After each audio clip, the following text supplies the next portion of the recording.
Je veux partager avec vous un message que j'ai dans mon esprit concernant les démons générationnels. Et si vous prenez des notes, et je vais vous donner quelque chose pour prendre des notes, je veux que vous écriviez ceci. Et c'est le message que j'ai entendu le Seigneur me dire que ça se termine avec moi. Ça se termine avec moi. La majorité des démons avec lesquels nous avons affaire sont venus par la lignée ancestrale. Parce que les démons ne meurent pas avec nos ancêtres, ils sont transmis. Les gens meurent. Les démons, non. C'est pourquoi beaucoup de gens attrapent des démons au cimetière lorsque leurs parents ou leurs proches sont enterrés. Et ils disent que quelque chose leur est arrivé. Quelque chose est venu sur moi. Quelque chose a changé. Et les conseillers diront, eh bien, c'est juste votre deuil. Mais il y a un processus normal de deuil dont vous sortez. Et quand les gens n'en sortent pas, et qu'ils commencent à voir les traits et les caractéristiques avec lesquels leur mère et leur père se sont battus, quand ils commencent à voir les mêmes symptômes apparaître dans leur corps à l'âge de 30 ans, à l'âge de 35 ans, et qu'ils boivent le jus vert. Ils font de l'exercice. Ils vont à la salle de sport, mangent du brocoli, et puis de nulle part la tumeur apparaît. De nulle part, le cancer apparaît comme l'avaient la grand-mère et l'arrière-grand-mère. La dépression arrive, l'attaque mentale arrive. Et aujourd'hui, je veux annoncer que je sens que l'Esprit de Dieu est sur moi pour proclamer que ça se termine avec moi. Qu'il peut courir. Il peut courir dans ma famille. Mais il a couru jusqu'à vous et il se terminera avec vous. Et le Saint-Esprit est entré dans cette salle aujourd'hui, non seulement pour prêcher, non seulement pour oindre la prédication, mais aussi pour briser les malédictions générationnelles et briser les démons générationnels qui passent d'une génération à une autre génération. Vous êtes oints pour être comme Joseph. Vous savez, dans la famille de Joseph, bien qu'Abraham ait été béni par Dieu, un domaine de sa vie était en difficulté. Il mentait. Sa femme était stérile. Son fils mentait. Sa femme était stérile. Son petit-fils apportait le mensonge à un autre niveau, Jacob. C'était un menteur. C'était dans sa nature de supplanter, de tricher. Et la femme de Jacob ne pouvait pas avoir d'enfant. Et puis la 4e génération, Joseph, est arrivée.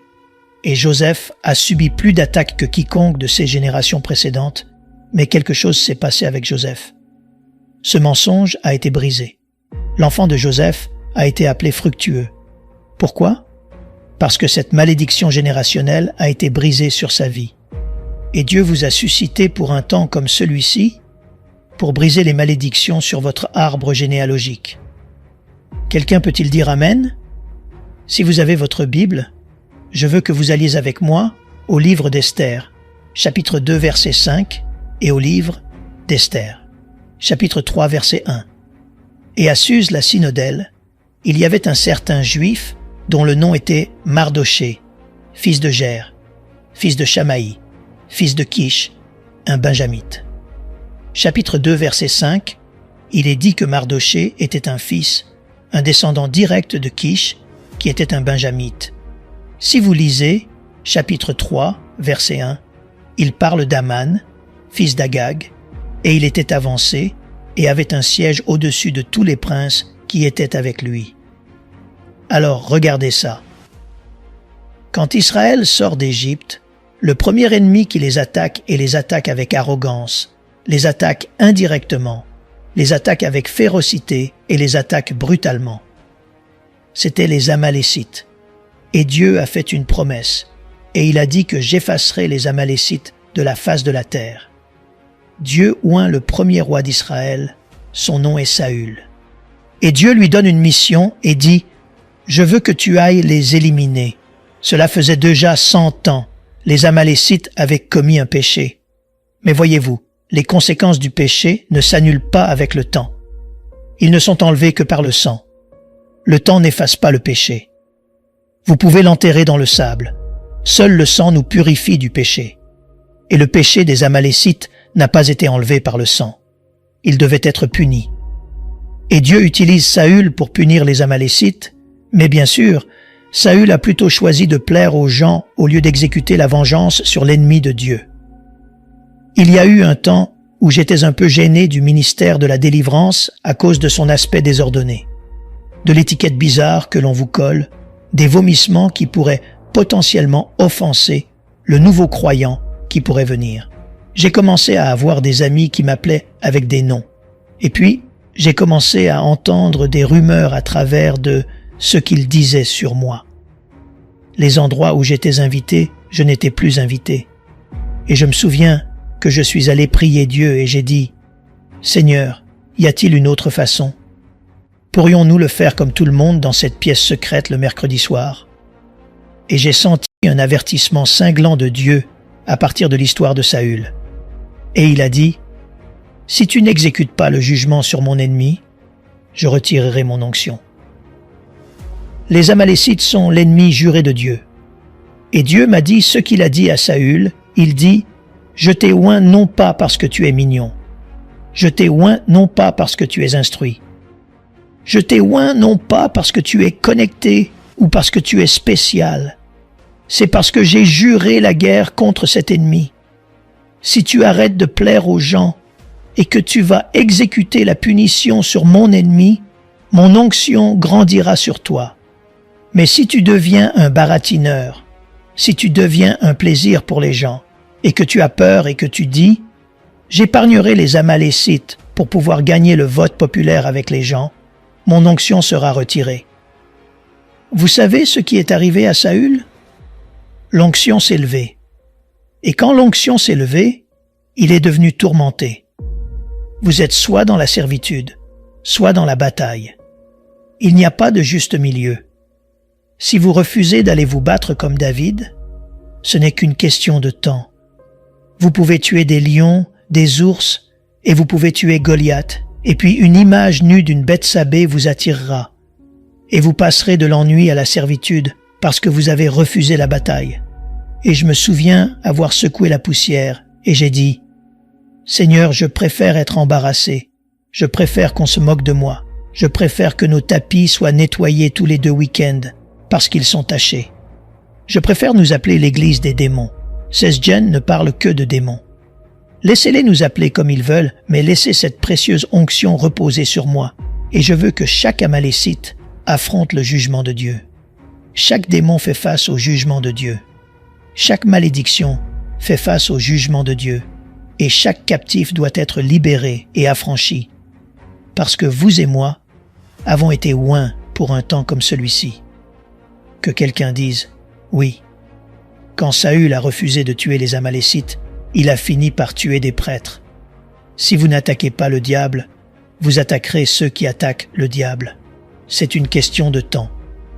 Si vous n'attaquez pas les démons, vous attaquerez ceux qui attaquent les démons. Vous ne serez jamais au repos parce que vous avez été créés pour vous battre. Si vous ne combattez pas les géants, vous combattrez quelqu'un qui essaie de les combattre. Alors je veux juste vous encourager. Écoutez, démissionnez de la lutte contre la chair et le sang des gens et entrez dans l'armée et commencez à vous retrouver comme celui qui commence à effacer l'ennemi de Dieu de cet endroit et de la vie des gens. Saül n'attaque pas complètement les Amalécites. Regardez ça. Les Amalécites que Saül n'a pas vaincus refont surface 500 ans plus tard. Et devinez de qui les descendants font face au roi et au prince Amalécite, le fils de Kish. Mardoché fait face aux démons de son père. 500 ans, Aman n'aurait pas dû exister à Babylone si Saül avait fait son travail. Tout ce qui n'est pas transformé est transféré à la génération suivante. Tout ce que Dieu ne transforme pas dans votre vie, vous ne mourrez pas avec. Vous le transmettrez à vos enfants et à vos petits-enfants. Certains d'entre vous mènent une bataille qui n'a pas commencé avec vous, mais je prophétise aujourd'hui qu'elle se terminera avec vous. Certains d'entre vous luttent contre une maladie qui n'a pas commencé avec vous, mais par la présence de l'Esprit de Dieu. Je veux vous parler aujourd'hui que cela se terminera avec vous, Mardoché. Ça se terminera avec vous, Esther. Car vous vous lèverez pour un temps comme celui-ci pour mettre fin à ce cycle de malédiction, de défaite, de maladie, de mort prématurée, d'accidents de 500 ans. Ça se terminera avec vous. Que quelqu'un crie, ça se terminera avec moi. Si vous prenez ces notes, si vous prenez des notes, Notez ceci, c'est que certaines batailles n'ont pas commencé avec moi, mais elles se termineront avec moi. La Bible dit dans Exode chapitre 20, verset 5, que Dieu visite l'iniquité des pères jusqu'à la 3e et 4e génération de ceux qui le haïssent. Proverbe chapitre 3, verset 33. Il est dit que la malédiction de l'Éternel est sur la maison, non pas sur le méchant, mais sur sa maison. Si vous avez grandi dans la maison du méchant, la malédiction est sur vous. Oh non, ce n'est pas comme ça que ça marche. Ah bon? C'est intéressant de voir comment nous aimons l'autre partie. La bénédiction de l'Éternel est dans la maison du juste.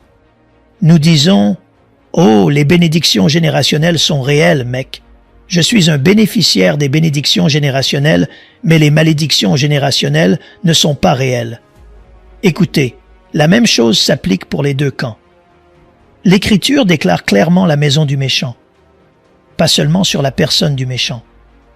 Ce qui signifie que sa maison devient la destinataire de la malédiction que l'homme méchant a apportée, et la maison du juste devient la destinataire de la bénédiction de Dieu.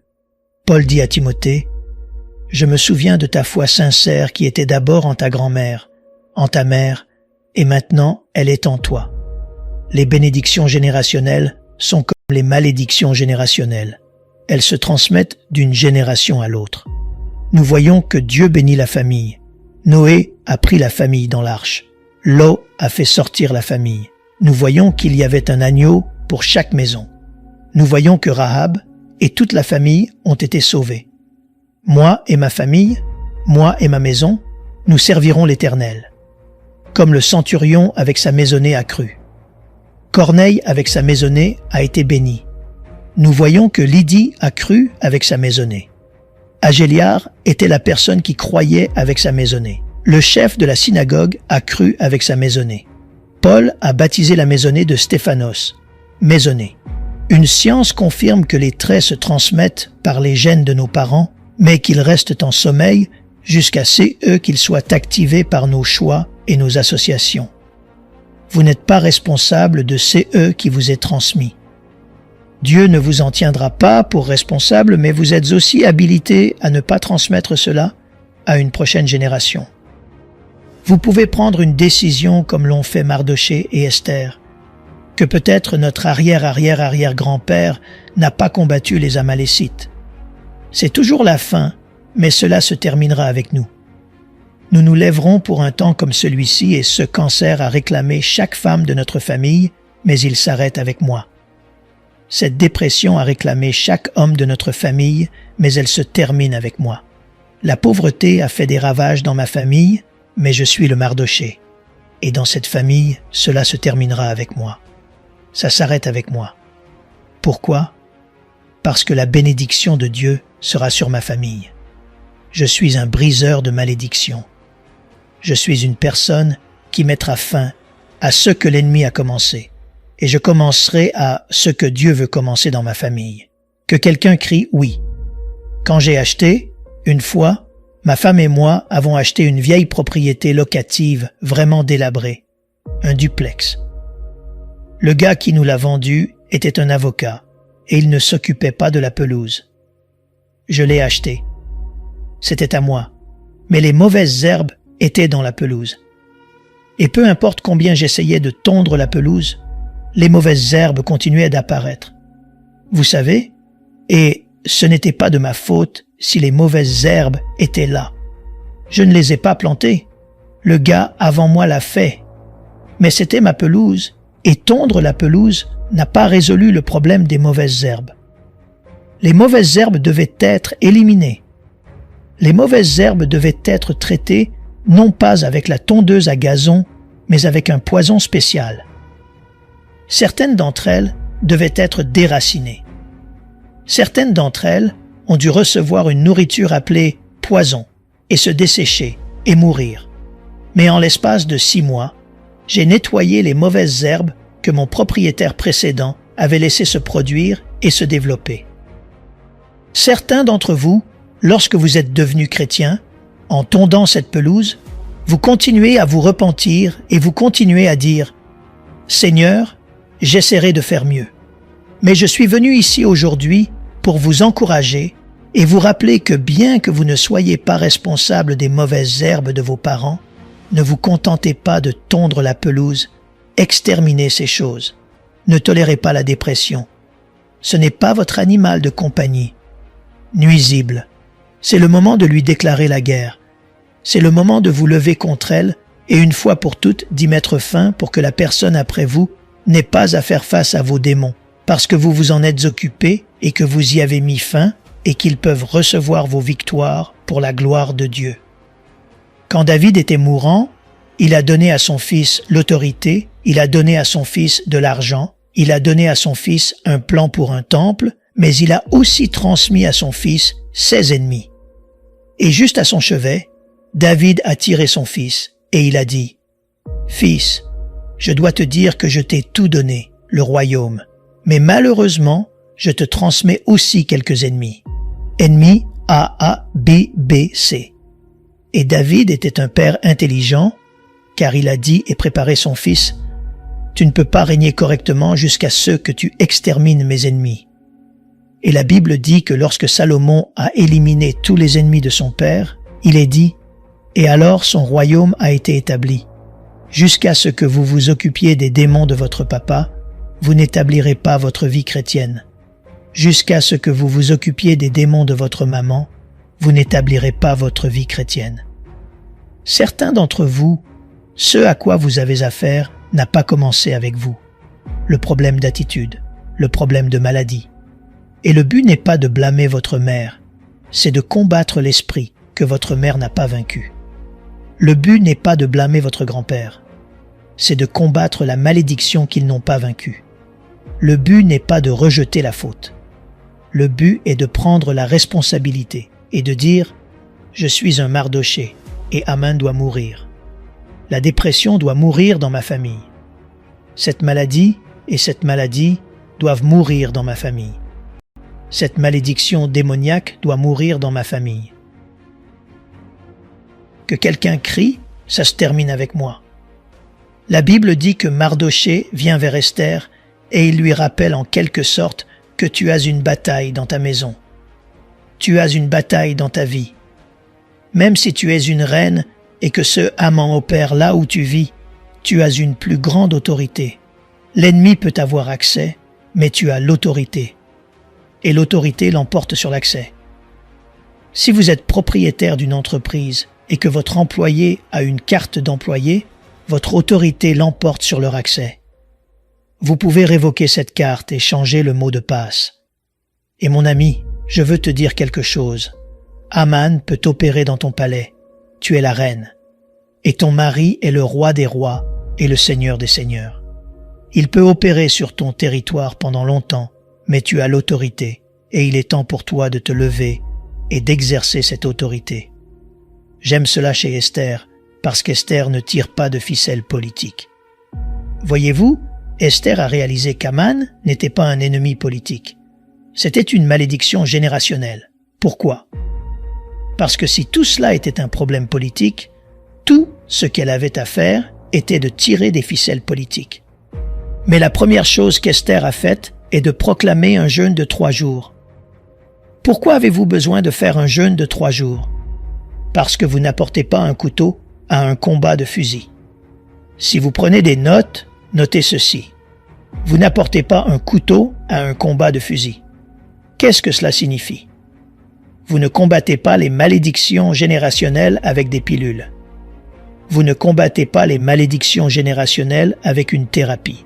Maintenant, rien de mal avec la thérapie, rien de mal avec un couteau, s'il s'agit d'un combat au couteau, mais lorsque vous avez affaire à quelque chose qui est au niveau de vos gènes, lorsque vous avez affaire à quelque chose qui est de nature démoniaque, vous n'apportez pas juste plus de discipline pour combattre un démon.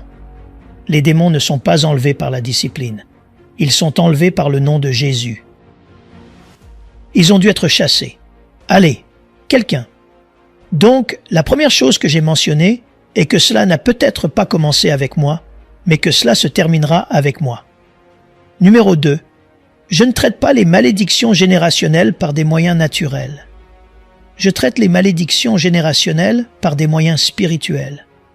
Comprendre que la médecine a sa place, comprendre que la thérapie a sa place, la discipline a sa place, crucifié dans la chair a sa place, mais quand c'est générationnel, quand votre père a eu 20 accidents de voiture, que vous avez eu 15 accidents de voiture et que votre enfant n'a pas de permis et a déjà eu 3 accidents de voiture, vous avez affaire à la malédiction. Vous n'avez pas besoin d'être un scientifique de fusée et vous n'avez pas besoin d'avoir un doctorat en démonologie pour savoir que ce n'est pas normal. Et si ce n'est pas normal, cela signifie très probablement que si vous êtes doué, vous devez le chasser. Vous avez affaire à une entité spirituelle. Si vous essuyez la toile d'araignée et que vous revoyez la toile d'araignée, vous avez affaire à l'araignée. Vous n'avez pas besoin d'améliorer vos compétences en essuyage, vous devez améliorer vos compétences en matière d'éliminer. Vous devez aller chercher la tête du serpent et vous devez faire tomber cette tête. Vous devez aller chercher l'esprit derrière Haman, Esther. Ce n'est pas un jeu politique. Ce n'est pas un jeu financier. C'est un monde spirituel et vous ne le gagnez pas avec l'épée quand c'est un combat de fusil. Vous entrez dans un royaume spirituel parce que c'est là que se trouve la bataille. C'est là que se trouve la racine et vous faites tomber ces forteresses. Vous révoquez l'accès et vous fermez les portes ouvertes. Que quelqu'un crie « oui ». Le monde spirituel a toutes les racines du monde physique. Le monde spirituel a créé le monde physique. Le monde spirituel est éternel. Le monde naturel ne l'est pas. Le monde spirituel était là avant le naturel. Il sera là après ce monde. Toutes les racines de votre vie naturelle sont dans le domaine spirituel. En fait, même le vrai vous est dans l'esprit en ce moment. Parce que le vrai vous est un esprit. Le vrai moi ne peut pas être vu par mes yeux naturels. Si vous allez dans votre pelouse, vous verrez l'arbre, mais la racine de l'arbre n'est jamais visible à l'œil humain, parce que les racines sont toujours cachées à l'œil naturel. Donc, quand vous avez affaire à une malédiction générationnelle, vous ne verrez jamais la racine avec vos yeux. Vous verrez toujours les symptômes. S'il y a des symptômes, il y a des racines. S'il y a Haman, il y a un esprit derrière cela. Et si ce type est passé d'une génération à une autre, vous ne pouvez pas le combattre naturellement, Esther. Tu dois y aller spirituellement. Amen. Après le jeûne, la Bible dit qu'elle s'habille. Si vous lisez la Bible, il est dit au chapitre 5, verset 1. Le 3e jour, Esther se revêtit de ses vêtements royaux et se tint dans la cour intérieure de la maison du roi, en face de la maison du roi. Le roi était assis sur son trône royal dans la maison royale, en face de l'entrée de la maison. Si vous prenez des notes, notez ceci. Numéro 3. Non seulement nous devons traiter spirituellement, c'est-à-dire briser les malédictions, nous réalisons que nous sommes loin pour mettre fin à ces malédictions. Nous brisons ces malédictions par des armes spirituelles. Mais numéro 3, nous devons nous habiller mentalement des vêtements royaux de la guerre spirituelle, pas des haillons de notre problème. Rien n'était encore réglé. Esther a remporté la bataille dans le domaine de l'esprit, pas dans le naturel. Quand vous êtes une personne spirituelle aux prises avec un problème spirituel, votre enfant peut encore fumer de l'herbe alors que vous savez déjà que quelque chose a changé. La malédiction a été brisée. Ils sont encore rentrés ivres à la maison, mais vous marchez déjà non pas habillés des haillons du problème, mais des vêtements royaux, sachant que tout est sur le point de changer. Tout est sur le point de changer. C'est une question de jours. La racine est morte. Les feuilles vont se dessécher. La racine est morte. Les fruits tomberont. Pourquoi? Parce que j'ai traité ce problème dans le domaine de l'esprit. Que quelqu'un crie « Amen ». Qu'est-ce que cela signifie? Cela signifie que lorsque nous gagnons la bataille dans l'esprit, lorsque vous renoncez à la malédiction, lorsque vous brisez la malédiction, lorsque le démon générationnel est chassé, vous n'attendez pas que votre vie s'améliore jusqu'à ce que vous amélioriez votre façon de penser. La Bible dit de revêtir l'armure de Dieu, non pas quand vous avez la victoire, mais quand l'enfer se déchaîne. Ce que les vêtements royaux sont pour Esther, le vêtement de guerre spirituelle l'est pour vous. Ce qu'Esther 5 est pour Esther, Éphésiens 6, l'est pour vous et moi. Cela signifie que lorsque j'ai été délivré, cela signifie que lorsque j'ai brisé les malédictions, je dois mentalement changer mon code vestimentaire. Je ne parle pas comme une victime. Je suis plus qu'un vainqueur. Je ne parle pas, ne marche pas, ne pense pas et n'ai pas l'attitude d'une personne maudite. Je marche comme une personne bénie. Je sais que les signes ne sont pas là, mais quelque chose a changé dans le domaine de l'esprit. Et ce n'est qu'une question de temps avant que cela ne se manifeste dans le naturel. Je dois m'habiller pour la victoire. Tant de gens, ce qu'ils font après la délivrance, c'est qu'ils continuent à traîner leur haillon en lambeaux et qu'ils disent jusqu'à ce que je le vois, alors je le croirai. Mais mon ami, tu l'as vu dans le domaine de l'esprit. Par conséquent, ouvre tes yeux et vois quelque chose qui change dans le domaine de l'esprit. Et je crois que quelque chose va se passer dans cette salle aujourd'hui. Ceux d'entre vous qui sont venus avec des démons générationnels, ceux d'entre vous qui sont venus avec des malédictions générationnelles, aujourd'hui, lorsque nous ferons une délivrance de masse, quelque chose changera, mais je dois vous avertir et vous encourager. Assurez-vous de changer votre code vestimentaire. Parce que ces mêmes démons se présenteront demain en frappant à la porte à l'extérieur. Et assurez-vous que la personne qui y répondra est la personne différente de celle qu'il avait à l'intérieur. Ne laissez pas Haman vous habiller. Ne venez pas nus. Remplissez votre esprit de la vérité, car ce dont vous remplissez votre esprit devient votre état d'esprit. Résistez aux pensées de peur. Résistez aux pensées de peur. Ayez des pensées de foi. Mais les pensées de foi ne vont pas rester. Elles ont besoin d'être assistées. Les pensées de peur ne vont pas partir. Elles ont besoin d'être combattues. Alignez votre dialogue intérieur, votre discours intérieur avec la parole de Dieu, car votre vie ira dans la direction de votre discours intérieur. Et lorsque vous sentez la victoire dans votre esprit, que tout a changé, vous alignez votre attitude, vous alignez votre discours intérieur, vous alignez votre confession. Il ne s'agit pas de confesser, posséder, nommer, réclamer, bavarder, saisir. Il s'agit de s'habiller comme une reine quand c'est le moment de faire face au roi.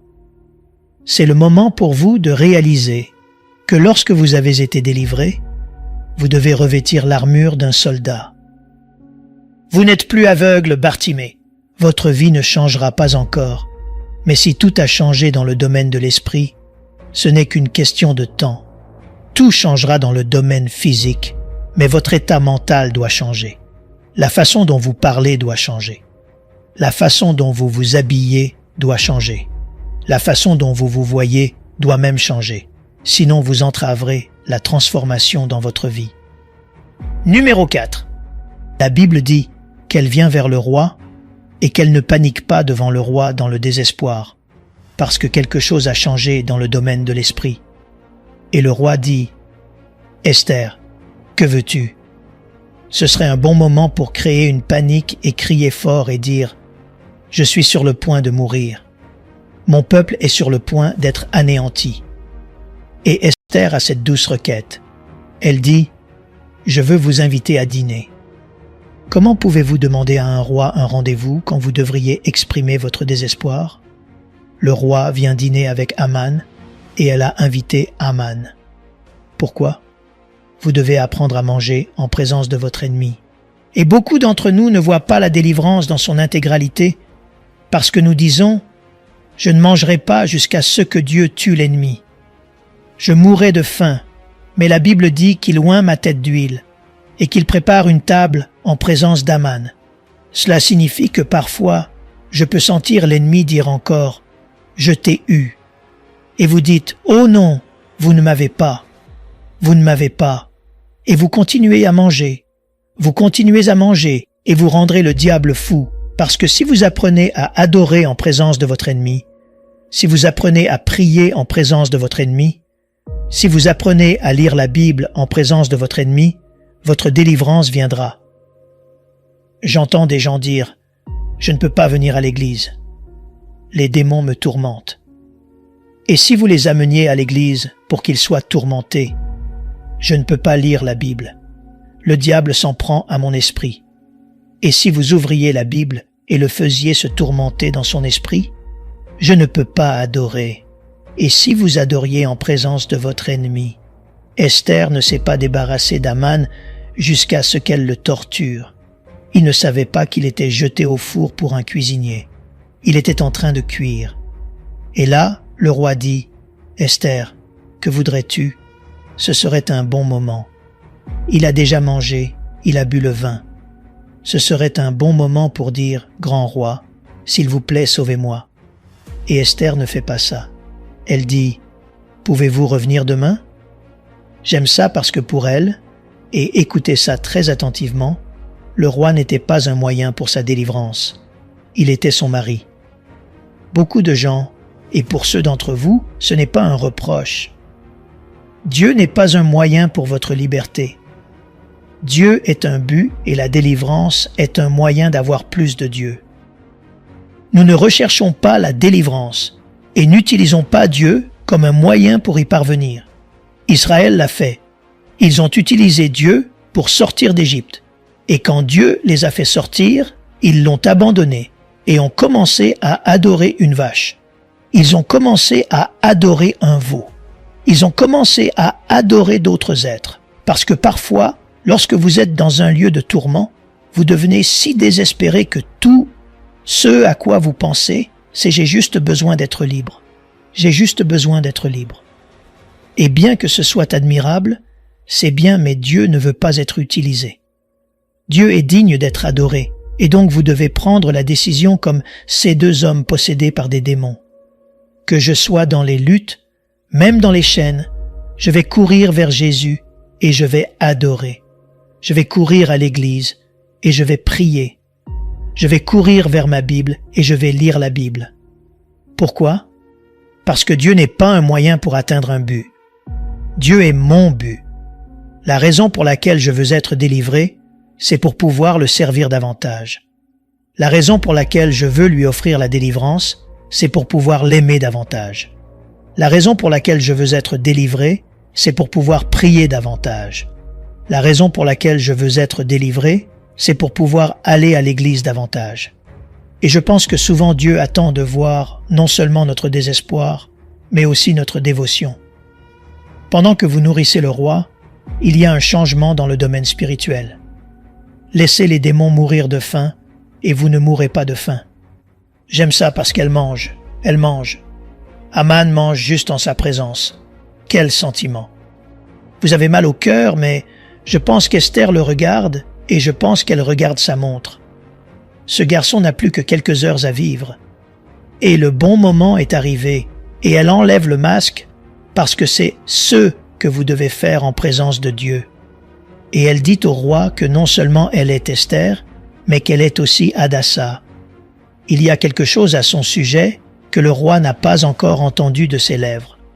Et quelque chose se passe quand vous venez à l'autel aujourd'hui, vous allez devoir être brutalement honnête. Parce que la confession commence à ouvrir la porte de la délivrance. Et comme elle confesse, elle n'enlève pas sa couronne quand elle a enlevé son masque. Elle est toujours une reine, mais elle révèle une partie de sa vie que personne ne connaissait, et cela ouvre la porte au roi qui se réveille. Se lève de rage, non pas contre Esther, mais contre la chose même qui tourmente Esther. Et la Bible dit qu'Aman se met à genoux pour supplier pour sa vie. Voilà quand vous savez que vous avez fait ce qu'il fallait. Quand maintenant les démons crient et hurlent, ne me faites plus de mal. Ne me tourmentez plus. Pourquoi? Je ne supporte plus cette église. Je ne supporte plus que tu lises la Bible. Je ne peux pas vous dire combien de démons j'ai chassés et tous les démons se plaignent. Oui, je vais partir. J'en ai marre qu'elle jeûne. J'en ai marre qu'elle cite la Bible tous les jours. Nous n'en pouvons plus. Elle passe d'une conférence à l'autre. Elle continue à lire Ésaïe. Elle continue de regarder cette personne. Nous en avons marre. Oui, nous voulons partir. Allez, quelqu'un. Que quelqu'un dise « Sors au nom de Jésus ». Que quelqu'un dise « Ça se termine avec moi ». Que quelqu'un dise « ça se termine avec moi. Et la dernière chose que je vais partager, c'est le moment où Haman se fait tuer. Haman est fini et c'est une grande célébration. Mais Esther n'est pas une imbécile. Elle sait qu'il ne suffit pas de le vaincre. Vous devez le détruire et vous devez l'anéantir et vous devez le faire 2 fois. Parce que Saül a fait une erreur et Esther dit « Nous ne ferons pas cette erreur à nouveau. Il n'y aura plus de souvenir d'un mal après ma génération. » Et elle demande cela au roi dans Esther chapitre 8 verset 11. Il est dit « Par ces lettres, le roi a permis aux Juifs qui étaient dans chaque ville de se rassembler pour protéger leur vie. Regardez ceci, de détruire, de tuer et d'anéantir. Qu'est-ce que le diable est venu faire? Devinez ce qu'Esther demande? Roi, nous nous sommes débarrassés d'Aman, mais il a beaucoup de sbires. Pouvons-nous vous demander la permission de détruire, de tuer et d'anéantir toutes les forces de tout peuple ou de la province qui les attaquera, tant les petits enfants que les femmes, et de piller leurs biens? C'est là-dessus que je veux terminer.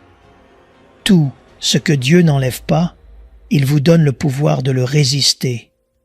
Le roi n'a pas enlevé le complot d'Aman. Il n'a enlevé qu'Aman. Qu'en est-il du complot? Il n'a pas pu être arrêté.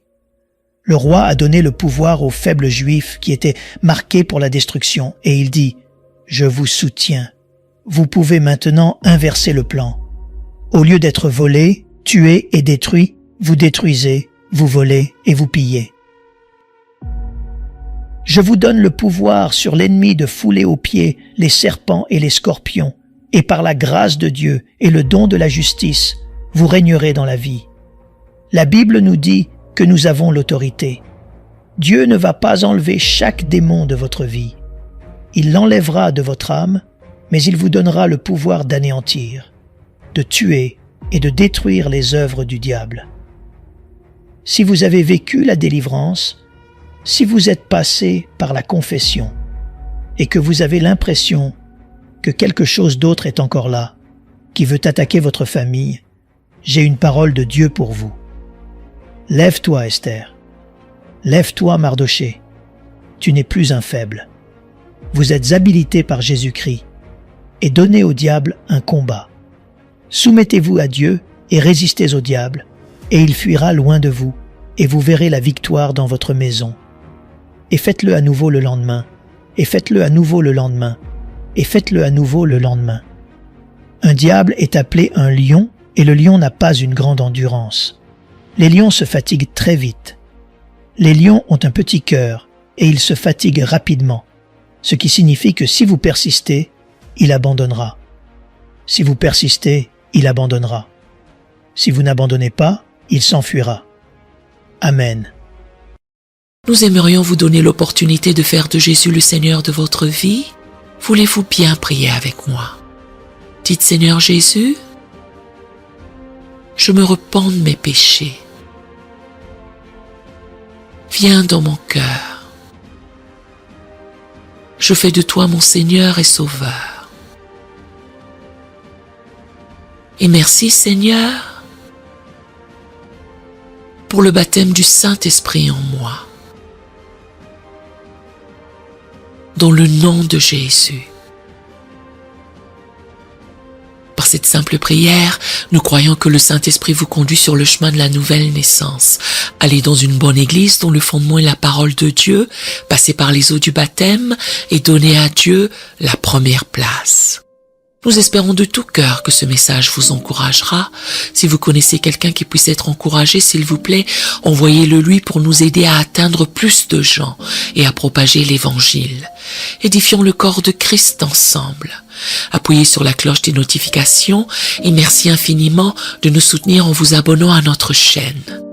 N'hésitez pas à laisser vos requêtes de prière dans la section des commentaires. Sachez que même si vous ne voyez pas de réponse à votre requête, que ce soit sur YouTube, email, Facebook ou sur Messenger, nous avons prié pour vous. Nous invitons humblement le corps de Christ à soutenir chaque requête en écrivant une prière dans la section commentaires. Tenez-vous ferme dans la foi avec nous pendant que nous prions. Que la grâce et la paix du Seigneur Jésus-Christ soient avec vous tous et qu'il vous bénisse merveilleusement.